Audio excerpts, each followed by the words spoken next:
অবশেষে অনেকদিন পর ছাদের উপরে তৈরি করে ফেললাম পাখির ঘর।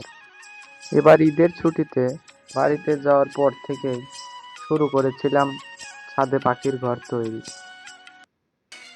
সেই ঘর তৈরি করতে আমাকে সাহায্য করেছে আমার ছোট কাকা আর বড় ভাই। এখন পাখির জন্য ছাদের উপর অনেক সুন্দর একটি ঘর তৈরি করে ফেলেছি। এই ঘরে আমার শখের পাখিগুলোকে রাখবো ভাবছি।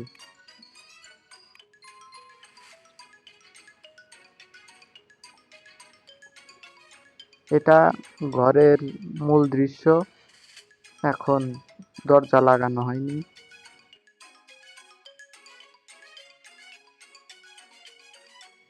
আর এখন দরজা লাগানোর পর পাখির ঘরটি দেখতে অনেক সুন্দর লাগছে।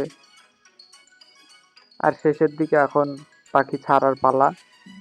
দেখা যাক পাখির কেমন পছন্দ হয় ঘর। আমি ভেবেছিলাম আপনাদেরকে পাখিটি আরো ভালো করে দেখাবো, কিন্তু হাতে অনেক জোরে কামড় দেওয়ায় ছেড়ে দিলাম। তারপর এখন দেখুন পাখিটিকে নতুন ঘরে ভালোই দেখা যাচ্ছে। নতুন ঘরটি হয়তো পাখিটির পছন্দ হয়েছে। আপনাদের কেমন লাগলো আমার এই পাখির ঘরটি কমেন্টের মাধ্যমে বলতে পারেন।